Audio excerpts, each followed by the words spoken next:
Study IQ IAS, आपका selection हमारा mission. Hello everyone, India spiritual economy Mahakumbh, जिसकी income, earnings और बजट लगभग 3 लाख करोड़ रुपए का था। 3000 करोड़ ये भारत में होने वाले एनुअल फेस्टिवल्स जैसे रथ यात्रा के सिर्फ मार्केटिंग एक्सपेंसेस हैं, और इन एक्सपेंसेस के द्वारा जनरेट हुई एम्प्लॉयमेंट आइदर डायरेक्ट, इनडायरेक्ट और इकोनॉमी में हुआ वैल्यू एडिशन हमें यह दिखाता है कि स्पिरिचुअलिटी इंडिया में ना सिर्फ लोगों को एक मोक्ष का रास्ता दिखाती है, लोगों के अंदर कामनेस लेके आती है, एक बेहतर अल्टरनेटिव विजन देती है, बल्कि साथ ही साथ भारत की इकोनॉमिक ग्रोथ का एक वाइटल इंजन भी है। कैसे वो लोगों का लिविंग स्टैंडर्ड बेहतर करता है, इनकम्स बेहतर करता है, ताकि जो लोग उन रिलीजियस साइट्स के आसपास हैं उनका भी डेवलपमेंट हो सके। इसे हमने महाकुंभ में भी देखा है, इसको हम रथ यात्रा के टाइम भी देखते हैं, इसको हम काशी विश्वनाथ के आसपास देखते हैं, इसको हम अयोध्या में भी देखते हैं, इसको हम अजमेर शरीफ में भी देखते हैं, और इसको हम गोल्डन टेम्पल पे भी देखते हैं कि कैसे एक स्पिरिचुअल सेंटर अपने अराउंड बहुत सारे लोगों को एम्प्लॉयमेंट देने का और इकोनॉमी को बेहतर करने का काम करता है। सो वेलकम एवरीवन, मेरा नाम है Rishabh, I am your economics optional faculty है। इसी बात को आगे बढ़ाते हैं और आज का हमारा टॉपिक रहेगा India spiritual economy where faith meets finance. We will talk about economies and the economies of scale that religiosity और spirituality is doing in India. और ये सिर्फ मंदिर, मस्जिद, गुरुद्वारे की बात नहीं है, चर्चेस की बात नहीं है। स्पिरिचुअलिटी में सब कुछ आता है, जैसे योगा, ठीक है, अल्टरनेट नेचुरोपैथी, विपासना, ये सब का भी as a medical tourism, alternate medicine, यहाँ पर भी इंडिया इसका फ़ायदा उठा सकता है। आज भी हो रहा है, बट इसका जो इम्पैक्ट है, अवेयरनेस है, और ज़्यादा बढ़ाई जा सकती है, सो दैट स्पिरिचुअल हीलिंग को भी हम आगे बढ़ा सकें। जैसे साइकोलॉजी है, वैसे हम स्पिरिचुअल हीलिंग को भी आगे बढ़ा सकें। सो पहले थोड़ा नंबर्स में बात कर लेते हैं और फिर हम इसको सब्जेक्टिव बनाएंगे। देखो, 2025 के कुंभ को ही देख लिया जाए तो सिर्फ कुंभ एक साल का इवेंट जो था, मान लो 4 साल में भी एक बार आ रहा है, तो लगभग 3 लाख करोड़ का इकोनॉमिक इम्पैक्ट था पूरे भारत के ऊपर। और सबसे बड़ा इम्पैक्ट आपको उत्तर प्रदेश में भी दिखाई देगा। आपको ये भी दिखाई देगा कि उत्तर प्रदेश का GST collection became one of the highest. ठीक है, तो महाकुंभ हमने देखा। आप ऐसे ही रथ यात्रा जगन्नाथपुरी देखते हैं हर साल। आप बनारस में गंगा आरती की बात सुनते होंगे। तो हर जगह एक बजट है, एक मार्केटिंग बजट है, जिसकी वजह से बहुत सारे टूरिस्ट आते हैं एक पर्टिकुलर प्लेस पे। आपको ये जान के भी हैरानी होगी कि after the making of Vishwanath corridor in Varanasi, Banaras और Varanasi is the highest tourist attraction place in Uttar Pradesh, even superseding Agra. Taj Mahal है वहाँ पे, first wonder of the world, मतलब out of the 7 wonders of the world, one of the wonders of the world. तो आप ये देखिए कि स्पिरिचुअलिटी, स्पिरिचुअल टूरिज्म कितना बड़ा सेक्टर हो सकता है। रियल नंबर क्या है? तो देखो, 2900 करोड़ एक नंबर आता है। ये भारत में कुछ इंपॉर्टेंट एनुअल फेस्टिवल का सिर्फ मार्केटिंग बजट है, बट हमारा एक्चुअल इकोनॉमिक इम्पैक्ट कितना है, कितना बड़ा मार्केट है ये? तो लगभग 5.4 लाख करोड़, यानी कि लगभग 6.5 बिलियन डॉलर का ये पूरा मार्केट है। 65 बिलियन डॉलर का, 5.5 lakh crore mean 65 billion dollar. तो आप 65 बिलियन डॉलर अगर आप सिर्फ स्पिरिचुअलिटी से और उसके अराउंड होने वाली इकोनॉमिक एक्टिविटीज से कमा सकते हैं, तो क्यों ना इसमें और इन्वेस्ट किया जाए। और सिर्फ यही नहीं, हर साल ईयर ऑन ईयर 10% का, 10% का ग्रोथ दिखाई देता है। Compounded annual growth rate of 10% in spiritual tourism और स्पिरिचुअल फाइनेंसेस। और हम उम्मीद करते हैं कि लगभग 150 बिलियन डॉलर कंट्रीब्यूशन होगा सिर्फ ये स्पिरिचुअल इकोनॉमी का इंडिया में बाय 2034। और ये एक बहुत ही आपको अलग सी चीज़ें दिखाई देंगी, क्योंकि दुनिया में ये देखा गया है कि जब भी लिविंग स्टैंडर्ड्स बेहतर हुए हैं लोगों के, तो वो स्पिरिचुअलिटी से थोड़ा दूर गए हैं। बट इंडिया के केस में ऐसा नहीं है। With better standard of living, people have now become more closer to spirituality. अब आप इसको इंडिया का कल्चर कह लीजिए, आप इसको इंडिया के एंशिएंट रिलीजन्स, हिंदुइज्म, बुद्धिज्म की इंक्लूसिविटी कह लीजिए, आप इसको मोक्ष प्राप्त करने के लिए, या फिर आप ये कह लीजिए लोगों के अंदर जो स्ट्रेस है आज उसको रिलीज करने के लिए स्पिरिचुअलिटी एक माध्यम है, इसलिए आप ये कह लीजिए। बट इंडिया में spirituality with the growing income बढ़ी है, जो कि वेस्ट से बिल्कुल ही अलग है। ये एग्जाम्पल बिल्कुल ही अलग है, क्योंकि वेस्ट में जब भी इंडस्ट्रियलाइजेशन हुआ, लोगों की इनकम बढ़ी, तो लोग रिलीजन से दूर हुए, स्पिरिचुअलिटी से दूर हुए। अब देश विदेश से लोग स्पिरिचुअलिटी सीखने के लिए, इंडल्ज होने के लिए इंडिया आते हैं। तो इंडिया थोड़ा अलग है, और इस अलग को हम अलग केस स्टडी से ही कोशिश करेंगे समझने की। याद रहे 65 बिलियन डॉलर की इकोनॉमी। बट आगे बढ़ने से पहले let me remind you again कि हम लोग का economics optional Pratigya batch is going to close on 14th of July। 14th जुलाई को ये बंद हो रहा है, तो लेट मत करो। Take admission in the platinum batch, because platinum batch is the most comprehensive batch available for economics option. क्यों ले economics option? Highest score 335, highest interview score 215। Economics optional GS यानी प्रीलिम से लेके इंटरव्यू तक आपका साथ देगा, ओवरलैप्स, और हाईएस्ट स्कोर लाने में मदद करेगा, रैंक इंप्रूवमेंट में मदद करेगा। I have made a video for that also, you can see that. और आपको एडमिशन लेने में प्रॉब्लम ना हो तो इस शेयर करो अपने contact details on my social media handles, जो कि है हिप्पोनॉमिक्स। जस्ट सर्च हिप्पोनॉमिक्स ऑन इंस्टाग्राम और टेलीग्राम। टेलीग्राम पे आपको सेशन पीडीएफ भी मिलते हैं, तो पीडीएफ के लिए भी ज्वाइन करो। Follow me on here Telegram, और अपने कॉन्टैक्ट डिटेल्स शेयर कर सकते हो। और you can write to me on rishabh.singh@studiiq.com for any doubts. I will be available. आगे बढ़ते हैं अगर हम लोग, तो the new trinity, the catalyst of boom. New trinity क्या है? द स्पिरिचुअल टूरिज्म और spirituality financed by government policy with commercial activities and then app based और technology based improvements in how you approach spirituality. अब तो app भी आ गए हैं जो आपको दर्शन करा देते हैं, उसकी बात कर रहा हूँ मैं। ऐप आ गए हैं जहाँ से आपको एस्ट्रोटॉक जैसे ऐप है, 650 मिलियन डॉलर के आसपास का वो ऐप है, एक ऐप एस्ट्रोटॉक। स्पिरिचुअलिटी ही है। अब आप उसको कितना सीडो साइंस मानते हैं, नहीं मानते हैं, some people see it as hope, तो it gives you some calmness कि आप अपना आगे का फ्यूचर बेहतर तरह से प्लान कर सकें। तो स्टेट एज की शेयर होल्डर, यानी कि इंडिया में जो गवर्नमेंट है, because Indian secularism is different, तो गवर्नमेंट ही प्रमोट करती है किसको? स्पिरिचुअल टूरिज्म को, रिलीजियस प्लेसेस के दर्शन करने को। अब वो बुद्धिस्ट सर्किट की ट्रेन्स हो, रामायण सर्किट की ट्रेन्स हो, या फिर प्रसाद स्कीम हो, जिसमें ना सिर्फ हिंदुइज्म बुद्धिज्म बल्कि सिखिज्म और इस्लाम, इसके भी इंपॉर्टेंट डेस्टिनेशन को इम्प्रूव करता है, या सेंटर्स को इम्प्रूव करता है, बेहतर किया जाता है अर्बन डेवलपमेंट वहाँ का अंडर द प्रसाद स्कीम। तो ये ना समझो कि ये कोई रिलीजन डिपेंडेंट स्कीम से नहीं, the government scheme is for everyone. तो government policy supports the improvement of centres of spirituality.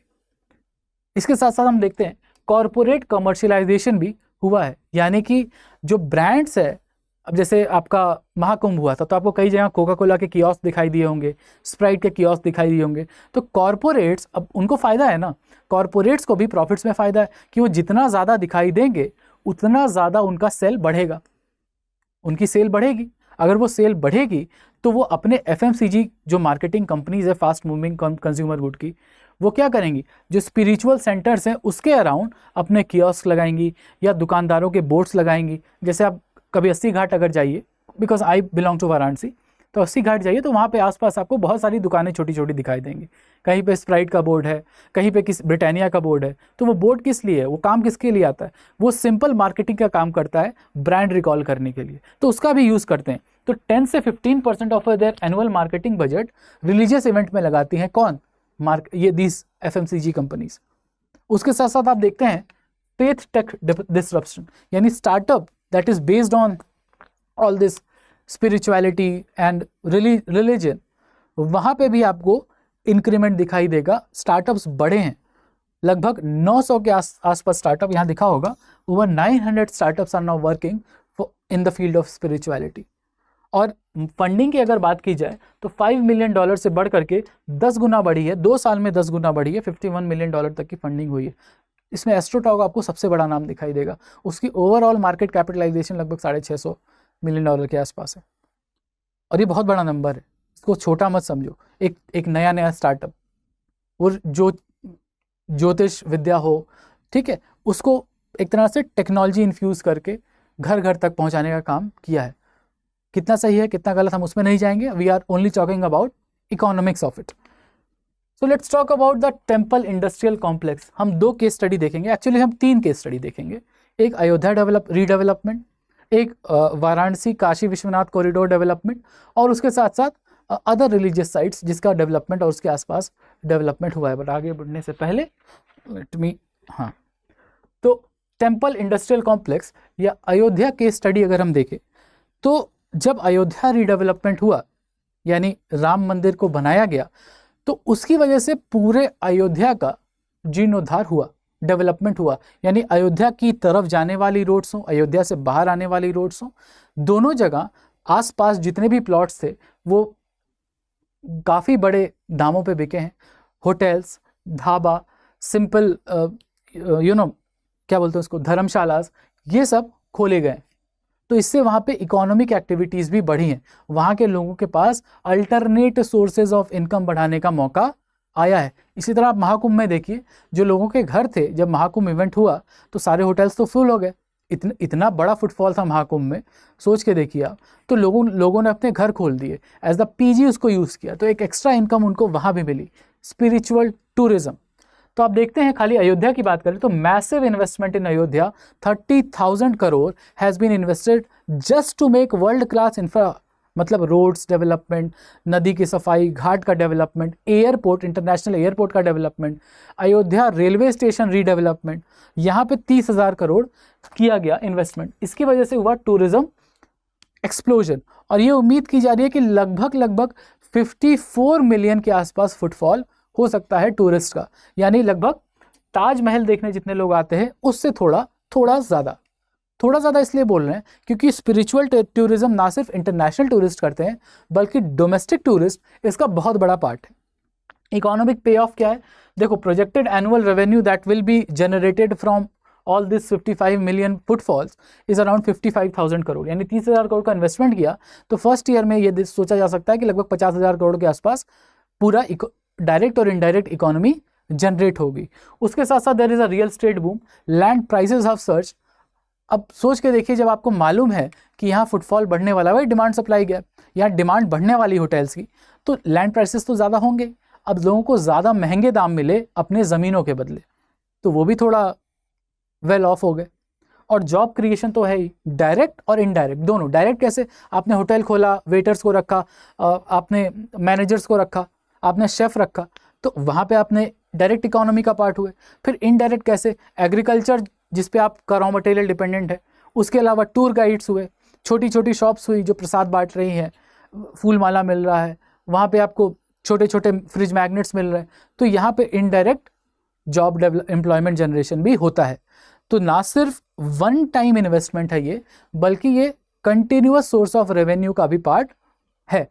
ठीक है, इसी तरह हम अगर दूसरे की स्टडी को देखते हैं, माई सिटी वाराणसी, तो हम देखते हैं कि काशी विश्वनाथ कॉरिडोर को जब रिवाइटलाइज किया गया तो इनिशियली बहुत सारी चिंताएं थी, थोड़ा विरोध भी था, क्योंकि किसी भी जगह को आप एक्सपैंड करते हैं, तो हम दोनों बात कर लेते हैं। एक्सपैंड करेंगे तो कुछ चीज़ें आपको तोड़नी पड़ेंगी, ध्वस्त करनी पड़ेंगी। अगर आप सौंदर्यीकरण कर रहे हैं तो वो हुआ। कई लोगों के initially many people loss their livelihood, वो छोटी छोटी दुकानें जो बनारस की गलियाँ फेमस हैं वो गई। बट उसके साथ साथ जब ये रिवाइटलाइज हुआ काशी विश्वनाथ कॉरिडोर, काफ़ी सुंदर है, माइंड इट, तो जब ये रिवाइटलाइज हुआ तो इसकी वजह से टूरिज्म सिनेरियो चेंज हो गया ओवरऑल, स्टेट का इसलिए बात करेंगे और बनारस का भी, क्योंकि वाराणसी से PM Modi himself is the सांसद, वो पार्लियामेंट गए वहाँ से। अब अगर वो वहाँ से सांसद है तो वहाँ पे एक्चुअल इंफ्रास्ट्रक्चर डेवलपमेंट भी बढ़ा है, रोड कनेक्टिविटी बेहतर हुई है, आपको जैम्स, ट्रैफिक जैम्स थे बहुत, वो कम हुए हैं, और लगातार वहाँ डेवलपमेंट वर्क्स हो रहे हैं। उसके साथ साथ एक कॉरिडोर बना है जैसे वाराणसी, अयोध्या, वृंदावन, ये एक ट्रायंगल कॉरिडोर, या वाराणसी, इलाहाबाद, वाराणसी, प्रयागराज, अयोध्या, तो इसका जो डेवलपमेंट हुआ है साथ साथ, तो इससे स्टेट के फाइनेंसेस को, स्पिरिचुअल टूरिज्म को और बढ़ावा मिला है।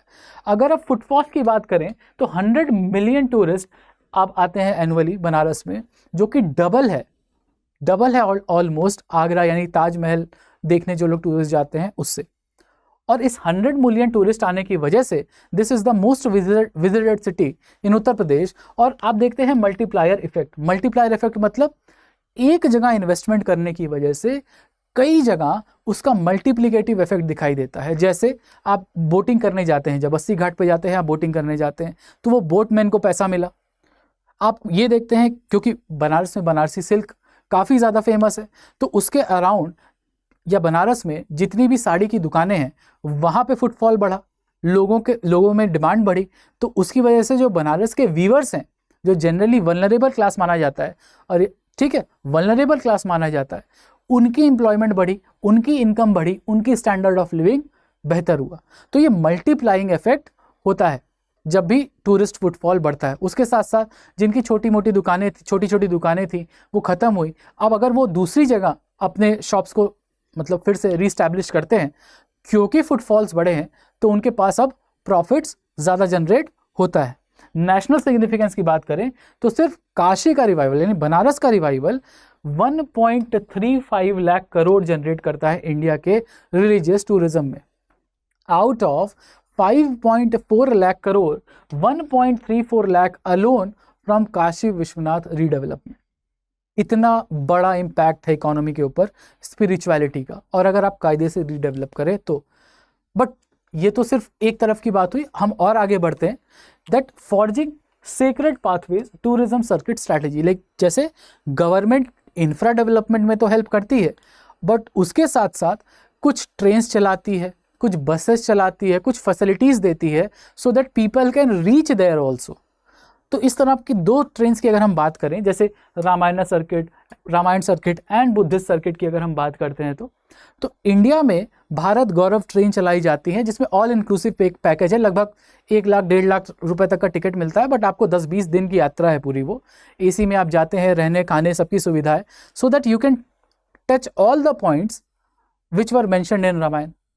ठीक है, तो जो आप कुछ लोग कहेंगे कि माइथोलॉजी है, हिस्ट्री है, but let's stick to the point of economics कि हम ये बात करते हैं कि रामायण में जितनी भी पॉइंट्स, जितने भी सिटीज़ को मेंशन किया गया है, जहाँ जहाँ श्री राम के चरण पड़े हैं, वहाँ वहाँ आप जा सकते हैं इस रामायण सर्किट ट्रेन को फॉलो करके, मतलब एक टिकट लेके। उसी तरह बुद्धिस्ट सर्किट की अगर बात करें, यानी जहाँ जहाँ बुद्ध ने सरमन्स दिए हैं, जहाँ जहाँ वो प्लेसेस ऑफ प्रोमिनेंस है, उनको कनेक्ट करता है ये बुद्धिस्ट सर्किट। अब बुद्धिज़्म ईस्ट एशिया में बहुत प्रोमिनेंट है, तो जापान, थाईलैंड, उसके साथ साथ साउथ कोरिया, वहाँ से काफ़ी सारे टूरिस्ट आते हैं। तो आपको दिखाई देगा कि यूपी में नई लैंड लीज पॉलिसी आई, जिससे FDI मतलब फॉरेन डायरेक्ट इन्वेस्टमेंट आया, यानी फॉरेन का पैसा भी आके इंडिया के उन सर्किट्स के डेवलपमेंट में लगता है जहाँ जहाँ बुद्ध ने अपने सर्मन्स दिए। उसी के साथ साथ आपको रामायण सर्किट की अगर बात की जाए तो रामायण सर्किट में अयोध्या हुआ, चित्रकूट हुआ, उसका जो डेवलपमेंट में, क्योंकि बार बार अगर टूरिस्ट जाएगा तो वहाँ के लोग भी डेवलप करेंगे अपने आप को, वहाँ की एम्प्लॉयमेंट जनरेशन बढ़ेगा, और उसके साथ साथ आपको स्पिल ओवर इफेक्ट भी दिखाई देगा, जैसे प्रयागराज में आपको दिखाई देता है, चाहे आप साउथ में हम्पी देख लीजिए, वहाँ दिखाई देता है। ठीक है, तो इन सर्किट ट्रेन्स की वजह से स्पिल ओवर इफेक्ट भी दिखाई देता है इन सेक्रेड पाथवेज में। अब हम आगे बढ़ते हैं अगर, तो ये मल्टी फेथ इकोनॉमी है। ऐसा नहीं है कि हम लोग सिर्फ एक फेथ की बात करते हैं, चाहे आप इस्लाम की बात कर लें, सिखिज्म की बात कर लें या क्रिश्चियनिटी की बात कर लें, क्योंकि सारे रिलीजन यहाँ में इंडिया में बहुत पहले से हैं। मतलब India is the land of Hinduism and then Buddhism, वो तो बात है, इंडिया का कल्चर वहीं से आ रहा है। The core culture of India rest with Hinduism and later on Buddhism, वो तो है। That's why non violence, inclusivity, ये सब आपको दिखाई देता है इंडिया में। हो सकता है दुनिया में कहीं और ना दिखाई दे, बट उसके साथ साथ बाकी रिलीजन भी धीरे धीरे इंडिया में इंक्लूसिव हुए हैं because of the inclusivity of this land. यहाँ का कल्चर ऐसा है, यहाँ का इतिहास ऐसा है। तो इसमें आप देखते हैं अजमेर शरीफ की दरगाह हो या हज़रत बल की श्राइन हो, जो कि प्रसाद स्कीम का भी पार्ट है, तो इससे tourism, religious tourism या spiritual tourism, not just for Hinduism but for other faiths also is increasing. यहाँ पे भी गवर्नमेंट ने इन्वेस्ट किया है. इसके अलावा हम सिखिज्म में देखा जाए तो golden temple, around 35 million visitors, और ना सिर्फ विजिटर्स गोल्डन टेम्पल के लिए आते हैं बल्कि कई बार लोग, जैसे मान लो अटारी वाघा बॉर्डर पे जा रहे हैं, अमृतसर पड़ेगा, तो पीपल स्टॉप देयर, अपना मत्था टेक के आगे जाते हैं. अब जब भी लोग रुकेंगे तो कुछ खाएंगे पिएंगे, कुछ खरीदेंगे, तो जब खाएंगे, कुछ कंज्यूम करेंगे, कुछ खरीदेंगे, तो फिर इकोनॉमी अपने आप, लोकल इकोनॉमी, रीजनल इकोनॉमी बढ़ती है और बेहतर होता है स्टैंडर्ड ऑफ लिविंग. फिर हम क्रिश्चियनिटी की बात करें तो Christianity is also one of the older religions of India. तो गोवा हो या फिर केरला हो, यहाँ पे आपको चर्चेस दिखाई देंगे अच्छे, तो वहाँ पे भी टूरिज़्म बढ़ा है और इसकी वजह से ओवरऑल इकोनॉमिक डेवलपमेंट बेहतर हुआ है इन रीजन्स का भी. अब अगर हम देखें ग्लोबल बेंचमार्किंग कि कैसे इंडिया और दुनिया भर में चीज़ें अलग हैं, तो हम देखते हैं कि सबसे बड़ा अगर कोई रिलीजियस इवेंट है ग्लोबली तो वो हज यात्रा है. तो ये जो मॉडल है सऊदी अरेबिया का, that is state driven model. अगर ये स्टेट ड्रिवन मॉडल है तो इसकी वैल्यू कितनी है? It's around $12 billion per year, यानी सिर्फ एक यात्रा से $12 बिलियन की इकोनॉमी बन रही है. $12 बिलियन की इकोनॉमी बन रही है और ये प्योरली कंट्रोल्ड बाय गवर्नमेंट है. गवर्नमेंट बताती है हज कोटा कितना होगा, कितने लोग किस देश से आ सकते हैं. तो this is a state controlled system. हम लोग सीख रहे हैं, केस स्टडी कर रहे हैं कि कैसे हम लोग और आगे डेवलप कर सकते हैं. बट ऐसा नहीं है कि सिर्फ एक ही सिस्टम है. Vatican is also a system.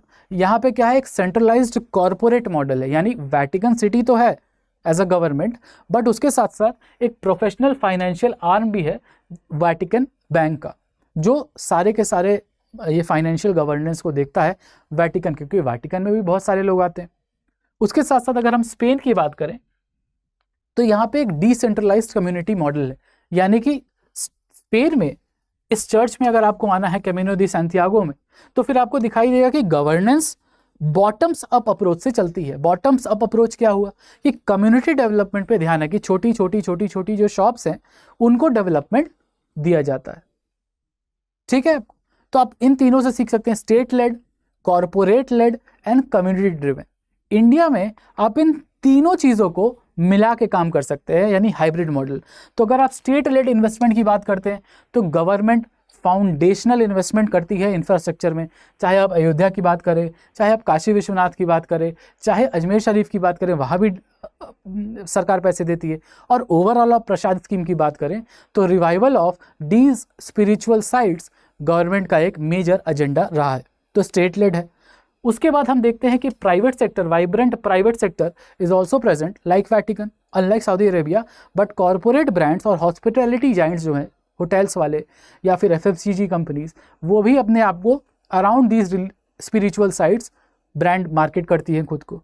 इसके साथ साथ डिसरप्टिव टेक्नोलॉजी, यानी कि जो हमारे टेक्नोलॉजी ड्रिवन सिस्टम्स हैं, ऐप बेस्ड सिस्टम्स हैं स्पिरिचुअलिटी के, वो भी आगे आए हैं. चाहे वो योगा हो, चाहे वो मेंटल वेलबींग हो, चाहे वो नेचुरोपैथी हो, वो सब कुछ हेल्प मिलती है इन new age technology driven apps से. उसके साथ साथ कम्युनिटी रूट्स की अगर बात की जाए तो आप अजमेर शरीफ देख लीजिए, आप बनारस देख लीजिए, आप अयोध्या देख लीजिए, या फिर आप अमृतसर देख लीजिए, हर जगह आपको दिखाई देगा कि कम्युनिटी ड्रिवन एक मॉडल है. उसके अराउंड बहुत सारे लोग हैं, दुकानदार हैं, व्यापारी है और गाइड्स हैं जो कमाते हैं. तो ये कम्युनिटी रूट्स भी इंडिया में दिखाई देता है. तो इंडिया में स्टेट भी है, कॉरपोरेट भी है, आपके न्यू एज कंपनीज भी हैं और साथ साथ आपका कम्युनिटी लेड मॉडल भी है. This is the feature of India, community lead development, यानी जो हाइब्रिड मॉडल है वो फीचर है इंडिया का. अब अगर आगे आए तो हमको ये दिखाई देता है कि क्यों ऐसा हो रहा है इंडिया में, क्योंकि जनरली ये देखा जाता है ना, हम बात की है इस बारे में कि इनकम बढ़ती है तो लोग कम स्पिरिचुअल होते हैं, कम रिलीजियस होते हैं. बट इंडिया में ऐसा नहीं हो रहा है. There is a religious economic theory कि जो रिलीजन है, अगर हम इसको एक मार्केट प्लेस मान लें तो फर्म्स जो है आपके वो compete कर रहे हैं, यानी जो आपका टेम्पल हुए, गुरुज, एप्स, ये compete कर रहे हैं कि कैसे हम अपने जो हमारे जो भक्त हैं, डिवोटीज हैं, उनको हम ज़्यादा से ज़्यादा अप्रोचेबल कर सकें टेम्पल के प्रति. उसके साथ साथ हमको ये दिखाई देता है द सेक्युलराइजेशन काउंटर नैरेटिव, क्योंकि बार बार हम कह रहे हैं ना कि वेस्टर्न थ्योरीज ये कहती है कि modernisation leads to less religion, but India में ऐसा नहीं हुआ है। With modernisation spiritualism is growing in India, यानी रिलीजियस कंजम्पशन बढ़ा है। With more income people are spending more on faith. अब जब मोर ऑन फेथ स्पेंड कर रहे हैं, then faith brings finance and economic stability in the country. अब अगर हम आगे बढ़े तो देखें what is the psychology of faith and finance. Simple, identity priming, यानी डिवोटी आइडेंटिटी है आपकी। People feel proud to be called a devotee, चाहे आप किसी भी रिलीजन के हो, और ये धीरे धीरे स्ट्रांग हो रही है, यानी डिवोटी आइडेंटिटी स्ट्रांग हो रही है। अगर ये स्ट्रांग होगी तो इसका फायदा किसको मिलेगा? ब्रांड्स को। ब्रांड्स अपनी मार्केटिंग इस हिसाब से करेंगे कि वो टारगेट कर रहे होंगे किसी पर्टिकुलर रिलीजियस सिस्टम को। टारगेट का मतलब टारगेट कंज्यूमर्स होगा उनका, टारगेट डिवोटी होगा उनका, वो यूज करेंगे स्पिरिचुअलिज्म को। इसके साथ इकोनॉमिक्स की ऑफ गिविंग की अगर बात की जाए तो ये देखा गया है कि जैसे जैसे लोगों के पास पैसा बढ़ा है तो लोगों के अंदर देने की भावना बढ़ी है। यानी कि मतलब नेसेसिटी गुड्स लाइक फूड, भंडारे लगते हैं चारों तरफ। दिल्ली में तो काफ़ी लगता है, लखनऊ में होता है अगर आपको मालूम हो, बड़ा मंगल। तो इन सब जगहों पे ये देखा गया है कि टफ फाइनेंशियल टाइम्स, और अमृतसर तो जाना जाता है लंगर के लिए, तो ये टफ फाइनेंशियल टाइम्स होता है, वहाँ पे लोग खुल के दान देते हैं सो दैट ये भंडारे लगाए जा सके और लोगों को इन टफ फाइनेंशियल टाइम्स थोड़ा रेजिलियंट अप्रोच मिल सके, एक फाइनेंशियल रेजिलियंस आ सके। किस तरफ से? रिलीजियस इंस्टीट्यूशंस की तरफ से। चाहे आपका गोल्डन टेम्पल हो, चाहे आपका लखनऊ में आप प्राचीन हनुमान मंदिर हो, चाहे विश्वनाथ टेम्पल हो, कहीं भी, ठीक है। तो बट चैलेंजेस क्या है? चैलेंजेस सिंपल हैं। सस्टेनेबिलिटी इंपरेटिव हमें नहीं छोड़ना है कि हम डेवलपमेंट करने जा रहे हैं और उसके लिए हम सिर्फ ध्वस्त किए जा रहे हैं, आसपास धूल बढ़ा रहे हैं, पेड़ काट रहे हैं। हमें ये नहीं करना है। थोड़ा सा रुक के सोच के सारे स्टेक होल्डर्स को ऑन पॉइंट ले आके तब आगे बढ़ना है, कि ताकि लोकल कम्युनिटी वो शुद्ध ना हो जाए, वो ना सोचे कि देखो हमको तो छोड़ के डेवलपमेंट किया जा रहा है। कई बार ऐसा लगता है, जैसे अभी वृंदावन प्रोजेक्ट हो रहा है तो उसमें कई लोगों के मत हैं जो अलग हैं सरकार से, सबकी बातें सुनी जाए। उसके साथ साथ फ्यूचर ट्रेंड क्या है? यानी डीपर टेक। डीपर टेक मतलब एआई का यूज़ करके, वर्चुअल रियलिटी का यूज़ करके कम से कम एल्डरली पीपल के लिए दर्शन करना थोड़ा आसान बनाया जाए, इसके ऊपर ध्यान दे सकते हैं। और स्पिरिचुअल वेलनेस की जो मार्केट है, चाहे वो नेचुरोपैथी हो, योगा हो, उसको बढ़ावा दिया जा सकता है, because people are going towards alternate medicine, ताकि वो लॉन्ग टर्म वो जो पीस चाहिए उनको वो यहाँ मिल सकती है। So what were the conclusions? तो बिग पिक्चर ये है कि 5.5 लाख करोड़ यानी $65 बिलियन की इकोनॉमी तो है और एक यूनिक हाइब्रिड मॉडल पे चल भी रही है। तो स्ट्रैटेजिकली क्या करना चाहिए? गवर्नमेंट को सस्टेनेबल डेवलपमेंट की तरफ ध्यान देना चाहिए। उसके साथ साथ इन्वेस्टर्स को क्या करना चाहिए कि भाई ह्यूज अपॉर्चुनिटी है, तो जो नए 900 स्टार्टअप्स आए हैं उनमें और इन्वेस्ट किया जाए, ताकि टियर 2 टियर 3 टाउन्स तक हॉस्पिटैलिटी और ऐप बेस्ड डेवलपमेंट बढ़ाया जा सके। और हमारे पास तो यूपीआई भी है, तो फाइनेंशियल, एक तरह से फाइनेंशियल फ्रीडम तो है ही, ठीक है, फॉर्मलाइजेशन तो है ही। और ब्रांड्स के लिए क्या है कि जो विजिबिलिटी, जैसे मान लो बोर्ड्स लगा दिए, ये नहीं करें, बल्कि एक तरह से सोशल रिस्पॉन्सिबिलिटी की तरह ले कि आपको अगर किसी पर्टिकुलर एरिया से प्रॉफिट्स आ रहे हैं तो उस प्रॉफिट को थोड़ा थोड़ा वहाँ पे इन्वेस्ट करें, ताकि वहाँ की कम्युनिटी का डेवलपमेंट हो सके, ताकि डिवोटी की जर्नी थोड़ा सुगम बनाई जा सके। बट फाइनल थॉट हम ये कहेंगे कि ये चैलेंज क्या है कि हमें बैलेंस करना है, सस्टेनेबिलिटी को प्रिजर्व करना है, मेरे ओरिजिनल हेरिटेज को, और उसके साथ साथ हाइजीन और हेरिटेज और फेथ को साथ लेके आगे बढ़ना है। तो इकोनॉमी ज़्यादा अच्छे से, ज़्यादा तेज़ी से और इंक्लूसिव तरीके से आगे बढ़ सकेगी। So what is your take on all the discussion? We are wrapping up it here.